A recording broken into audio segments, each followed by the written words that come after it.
सज्जनों, आज आपके साथ हम शेयर करना चाहते हैं जिस प्रसंग का शीर्षक है गुरु का दंड देना भी शिष्य के लिए कल्याणकारी होता है। गुरु का दंड देना शिष्य के लिए कल्याणकारी होता है। तो इस प्रसंग में एक कथा है। एक राजा के एक मात्र पुत्र था, उसका नाम था ब्रह्मदत्त कुमार। और नगर में प्रसिद्ध आचार्यों के रहते हुए भी उन दिनों राजा लोग शिल्प सीखने के लिए लड़कों को परदेश भेजा करते थे ताकि उनका मानवर्धन हो जाए, उनको सही और क्या सही है क्या सही नहीं है इसका पता लग जाए, सर्दी और गर्मी में रहने की सामर्थ्य आ जाए, लोक व्यवहार के ज्ञाता हो जाएं। राजा ने भी अपने 16 साल के पुत्र को बुलाकर उसे एक जोड़ी जूता, पत्तों का बना हुआ छाता और 1000 मुद्रा उन दिनों की जो चल रही थी वो दे दी। राजा ने उससे कहा कि तात तक्षशिला जाकर विद्या सीख कर आओ। राजपुत्र ने अच्छा कह माता पिता को प्रणाम कर विदा लिया। चलते चलते वो तक्षशिला पहुंच गया। उस समय तक्षशिला की काफ़ी प्रसिद्धि थी, लोग दूर दूर से पढ़ने के लिए वहाँ आते थे। वह आचार्य के पास पहुंचा। जब वह आचार्य के पास पहुंचा, उसी समय आचार्य अपने शिष्यों को पाठ पढ़ाकर घर के दरवाजे पर टहल रही थी। उसने अपने जूते उतारकर छाता इत्यादि सभी चीज़ें व्यवस्थित कर आचार्य को प्रणाम किया और उनके समक्ष खड़ा हो गया। आचार्य ने उसे थका हुआ जान उसका आतिथ्य करवाया।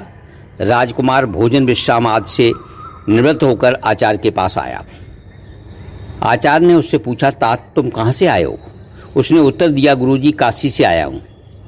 तुम किसके पुत्र हो? तो उन्होंने कहा, काशी के राजा का। तुम किस लिए मेरे पास आए हो? शिल्प सीखने के लिए, हुनर सीखने के लिए, कारीगरी सीखने के लिए, शिक्षा प्राप्त करने के लिए, सद शिक्षा प्राप्त करने के लिए। आचार्य गुरु दक्षिणा लाए हो? धर्म शिष्य बनना चाहते हो?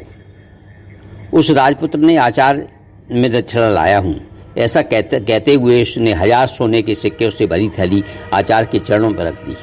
उस राजकुमार ने आचार्य के यहाँ जो धर्म शिष्य थे वे दिन भर आचार्य का सेवा कार्य करके रात्र में शिल्प सीखा करते थे, और जो दक्षिणा देने वाले शिष्य थे वे पुत्र की भांति आचार्य के घर में रहकर केवल शिल्प सीखा करते थे।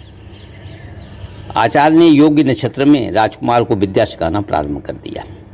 शिल्प सीखता हुआ कुमार एक दिन आचार्य के साथ नहाने गया। रास्ते में उसने एक बुढ़िया को देखा, राजकुमार ने, जो तिल जमीन पर फैलाकर उसे सुखा रही थी। कुमार ने साफ सुथरे तिल देख बिना किसी की आज्ञा के एक मुट्ठी तिल उठाकर खा लिए। बुढ़िया ने सोचा यह तो बड़ा लोभी है, फिर भी वह कुछ बोली नहीं। अगले दिन राजकुमार ने वैसा ही फिर किया। बुढ़िया ने तब भी कुछ नहीं कहा। जब कुमार ने तीसरे दिन वही व्यवहार किया तब बुढ़िया हाथ उठाकर रोने लगी और कहने लगी, ये आचार्य अपने शिष्यों द्वारा मुझे लुटवा रहे हैं। ये आचार्य अपने शिष्यों द्वारा हमको लुटवा रहे हैं, बुढ़िया बोली। आचार्य ने पूछा, माँ आप ये क्या कह रही हैं? आचार्य जी ने आपका शिष्य 3 दिनों से बिना मेरी आज्ञा के साफ सुथरे तिल मुट्ठियों में भरकर खा लेता है। आप ही बताएं ये किस प्रकार तो मेरे सारे तिल नष्ट कर देगा। आचार्य ने बुढ़िया से कहा, माँ तुम रो मत, मैं तुम्हें इसकी कीमत चुकाता हूँ। परंतु बुढ़िया ने कहा, आचार्य मुझे इसकी कीमत नहीं चाहिए, मैं तो चाहती हूँ कि आप उसको ऐसा दंड दें कि फिर ये कभी किसी के साथ ऐसा व्यवहार न करे। वो शिष्य, माँ तुम चिंता न करो, मैं इसे अवश्य दंडित करता हूँ। ऐसा कहकर उन्होंने कुमार की पीठ पर 3 छड़ी मारी। इस पर कुमार क्रोधित हो गया और उसने क्रोध भरी दृष्टि से आचार्य की ओर देखा। उसके इस प्रकार के व्यवहार से आचार्य समझ गए कि ये राजकुमार इस समय क्रोधित हो गया है।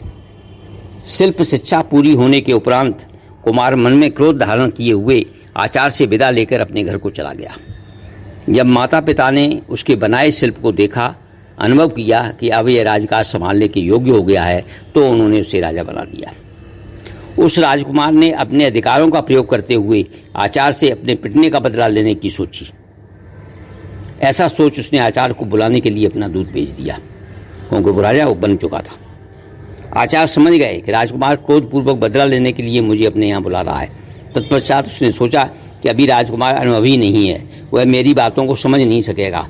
ऐसा सोचकर आचार्य ने उसे उस समय राजकुमार के यहाँ जाने से मना कर दिया और दूत से कहा कि आप बाद में आना, तब मैं आपके पास साथ चलूँगा। कुछ वर्षों बाद आचार्य ने सोचा अब मुझे राजकुमार के यहाँ चलना चाहिए। आचार्य स्वयं ही उसके पास पहुँच गए। राजद्वार पर पहुंचकर द्वारपाल से कहलवाया कि कृपया राजकुमार को सूचित कर दो कि तक्षशिला से आचार्य आए। जब आचार्य राजकुमार के सामने पहुंचे तो ब्राह्मण को अपने पास आया देख राजकुमार क्रोधित हो गया। उसे वह घटना याद आ गई, पिटने वाली। उसने कहा, क्यों आपने एक मुट्ठी तिल के लिए सभी के सामने मुझे पीटा था? मैं आज तक उसे भूला नहीं हूँ, क्यों मुझे आज भी उस चोट की पीड़ा होती है। आज मैं आपको छोड़ूंगा नहीं। राजा की बात सुनकर आचार्य ने कहा, राजन, जब गुरु गलत बात के लिए शिष्य को दंडित करता है तो यह उसके भले के लिए होता है। जब गुरु गलत बात के लिए शिष्य को दंडित करता है तो यह उसके भले के लिए ही होता है। जरा विचार करिए, यदि मैं उस दिन आपको उस मुट्ठी भर तिल के लिए दंडित न किया होता तो आप ऐसे ही कर्म करते रहते। धीरे धीरे आपकी चोर वाली वृत्ति हो जाती, आप सेंध लगाना सीख जाते, घात लगाना सीखे जाते और ऐसे बुरे कर्म करने लगते चोरी के और अपराधी हो जाते। सोचिए, यदि आप ऐसा ही करते रहते तो क्या आपको कोई राजा बनाता? यदि आप राजा न बनते तो उल्टे अपराधी बन जाते। आज आप किसी राजा के सामने होते, वह आपको दंड सुना रहा होता। फिर इस प्रकार आपको धन, सम्मान और ये ऐश्वर्य कैसे प्राप्त होता? यह सब सुनकर राजकुमार की आंखें खुल गईं। वह पश्चाताप की अग्नि में जलने लगा। उसने आचार्य से क्षमा मांगी, उन्हें सम्मानित किया। फिर उसने आचार्य को अपने यहाँ पुरोहित के रूप में नियुक्त कर दिया। यह घटना हमको यह शिक्षा देती है, यह संदेश देती है कि गुरु का दंड देना भी शिष्य के लिए कल्याणकारी होता है। ये संदेश क्या देती है? गुरु का जो दंड देना है, अगर बुरे कार्य के लिए दंड दे रहा है तो शिष्य के लिए कल्याणकारी होता है। ये प्रसंग जो है हमने आपके साथ शेयर किया और आपको जो इससे शिक्षा मिलती है तो गुरु भलाई के लिए कार्य कर रहा है। तो हमारा ये अगर वीडियो आपको पसंद आए तो कृपया इसे लाइक करें, शेयर करें, सब्सक्राइब करें। धन्यवाद। ओम श्री परमात्मा नमः।